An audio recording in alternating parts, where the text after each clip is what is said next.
कि किसी इंद्र में भाल को मारा नहीं जाएगा। इसके बाद ये लड़ाई खत्म हो जानी चाहिए।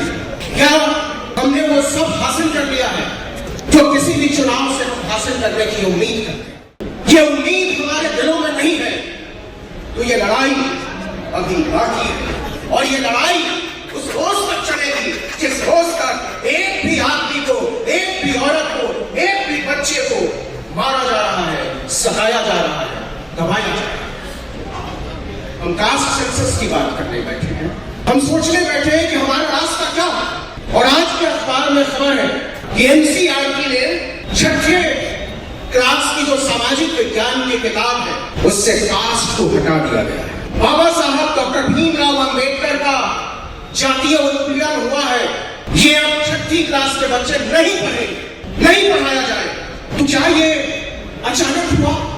अभी जो मुजफ्फरनगर में, शामली में, सहारनपुर में, उत्तराखंड के इलाकों में जो आदेश जारी हुआ कि सबको अपने नामों की चप्पियां चिपकानी। आपके यहाँ जो कामगार काम करते हैं, जो मजदूर काम करते हैं, जो खानसामे काम करते हैं, बावर्ची काम करते हैं, मैनेजर काम करते हैं, उनका नाम लिखना। मैं सोच रहा था कि ऐसा क्यों हुआ, अचानक इसकी जरूरत क्यों पड़ी? क्या वाकई इसके पीछे मुसलमानों की पहचान कोई वजह है?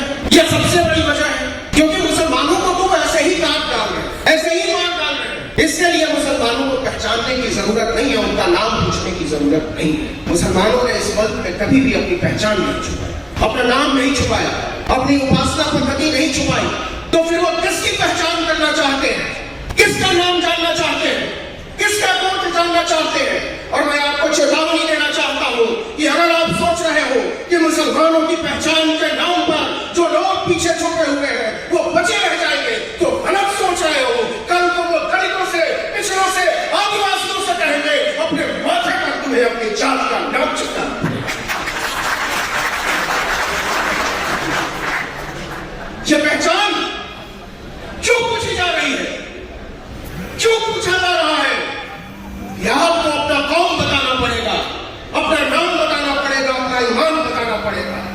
यह इसलिए हुआ है कि इस चुनाव में संविधान सबसे बड़ा मुद्दा बना। यह इसलिए हुआ है कि कास्ट सेंसस को, जातीय जनगणना को आपकी 7 पुश्तें अब टाल नहीं सकती। इसलिए वो पिछले दरवाजे से, चोर दरवाजे से जानना चाहते हैं उन तमाम लोगों के नाम। उतना मजबूत होता, उतना ताकतवर होता, उसकी हैसियत उतनी बड़ी। तो छोटे छोटे खित्तों में बट के हम कोई भी बड़ी लड़ाई को किसी लॉजिकल कंक्लूजन तक, किसी तार्किक अंजाम तक नहीं पहुंचा पाए।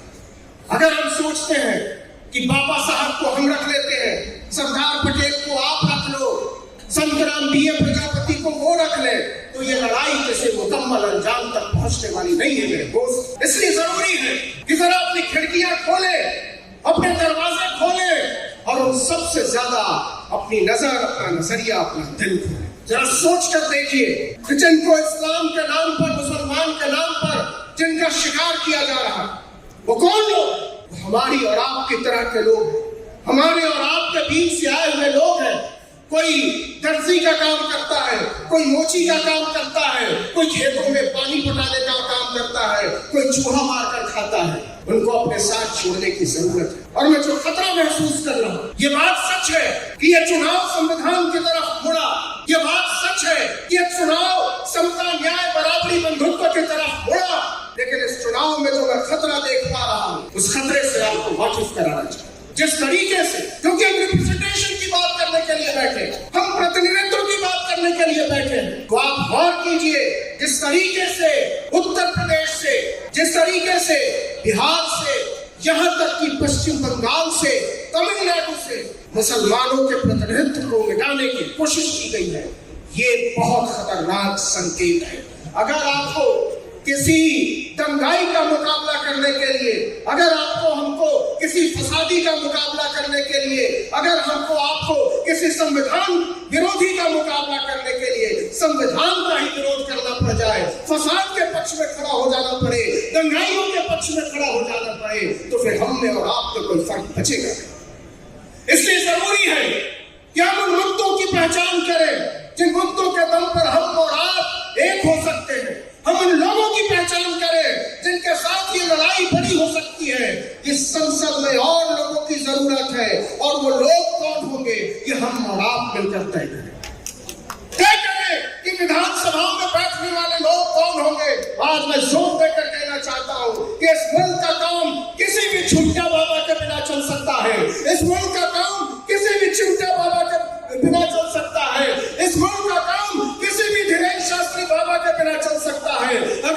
स्कूल का काम किसी बाबा के बिना नहीं चल सकता है, तो वो हमारे बाबा साहब डॉक्टर भीमराव अम्बेडकर।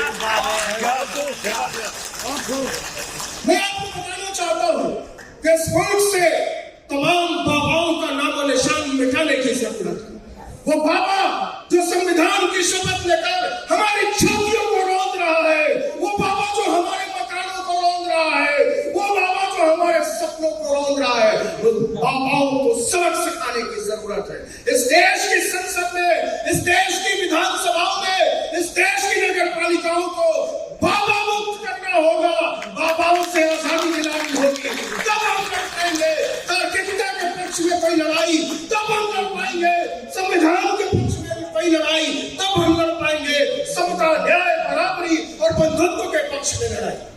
इंकलाब! इंकलाब!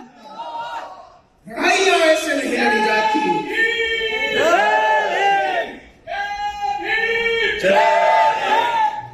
इसलिए मैं संक्षेप में, मेरे बाद 4 लोग, सिर्फ इतना कहना चाहता हूं कि हम और आप जब यहां से जाए, बिहार, बंगाल, राजस्थान की मेरी बहन बैठी है, उत्तर प्रदेश, अपने गांव गिराओ, तो लोगों से कहें कि जो लड़ाई हम लड़ रहे हैं उसके लिए बहुत बहुत बहुत ज्यादा लोगों की जरूरत है।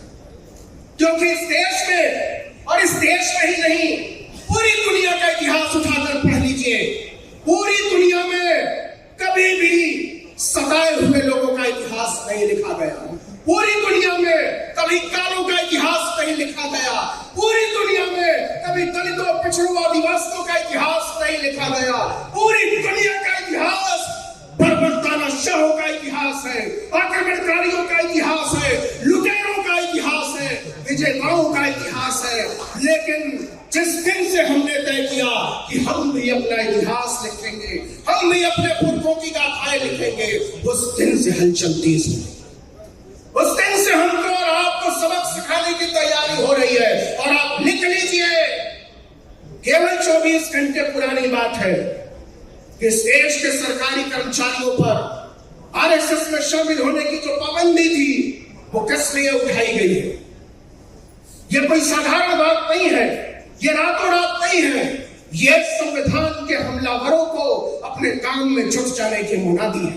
अगर हम और आप इसको समझ नहीं पा रहे हैं, अगर हम और आप इसके खतरों को नहीं समझ पा रहे हैं और नहीं जान पा रहे हैं ये अगला निशाना कहां होगा, तो शायद बहुत भोले हैं। जरा सोच कर देखिए, नीट का घोटाला, यूपीएससी का घोटाला, यूजीसी नेट का घोटाला, सीएसआईआर नेट का घोटाला, किसके लिए? क्यों नीट की दोबारा परीक्षा नहीं हो रही है? ये परीक्षा दोबारा इसलिए नहीं हो रही है कि इस मुल्क की सरकार, जिन लोगों ने 10-10 लाख, 20-20 लाख, 50-50 लाख रुपए देकर हमारे गरीब बच्चों का हक मारा है, वो बच जाए, उनका मेडिकल कॉलेजों में दाखिला कहीं लटक न जाए, इसलिए तैयारी हो रही है कि नीट का परीक्षा मत हो। तो हम और आप, लक्ष्मण यहां बैठा हुआ है, उससे पूछिए कि उसको विश्वविद्यालय से क्यों निकाला गया। और ये केवल अकेले उसकी बात नहीं है, उन लाखों लोगों की बात है जिनको पढ़ने से रोका गया है, जिनको लिखने से रोका गया है, जिनको बोलने से रोका गया है। जिस दिन भी आप लिखने की बात करोगे, जिस दिन भी आप पढ़ने की बात करोगे, जिस दिन भी आप बोलने की बात करोगे, उस दिन आपके ऊपर लाठियां चलेंगी, उस दिन आपके ऊपर पत्थर चलेंगे, उस दिन आपको गालियां सुनेंगी। तो क्या हम लड़ाई लड़ने से इनकार कर देंगे? क्या हम पीछे हट जाएंगे? क्या हम सोचना बंद कर देंगे? या फिर हम अपनी आवाज को और ऊंचा उठाएंगे? या फिर हम अपनी मुट्ठियों को और कस के खींचेंगे? या फिर अपनी आंखों में पलते हुए सपनों को आसमान जैसा विस्तार देंगे? ये तय करो मेरे दोस्तों, मेरी माओ, मेरी बहनों, मेरे बुजुर्गों, मेरे साथियों, यही तय करो और इसी वक्त तय करो कि यहां से जब उठकर जाओगे तो तुम्हारे लिए लड़ाई के हजारों मंच खुलते हैं कि नहीं।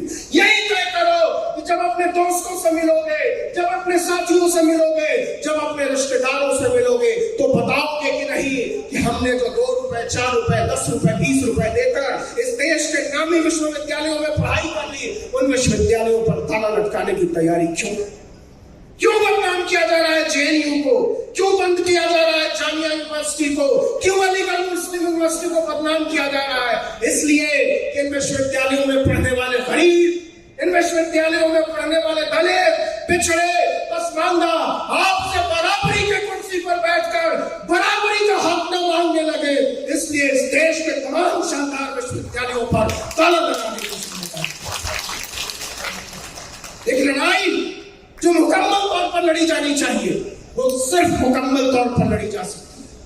ये लड़ाई हमारी लड़ाई नहीं है अकेले की, ये लड़ाई आप जो बैठे हुए हैं केवल आपकी भी लड़ाई नहीं है, ये लड़ाई जो इस हॉल के चारों तरफ खड़े लोग हैं उनकी भी लड़ाई नहीं है, ये लड़ाई हमारी आने वाली नस्लों की लड़ाई है।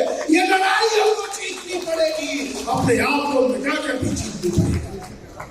हमारे पास विकल्प नहीं, हमारे पास कोई दूसरा रास्ता नहीं है कि हम लड़े। और इसलिए मैं आपको ताकत देने आया हूं और आपसे ताकत लेने आया हूं।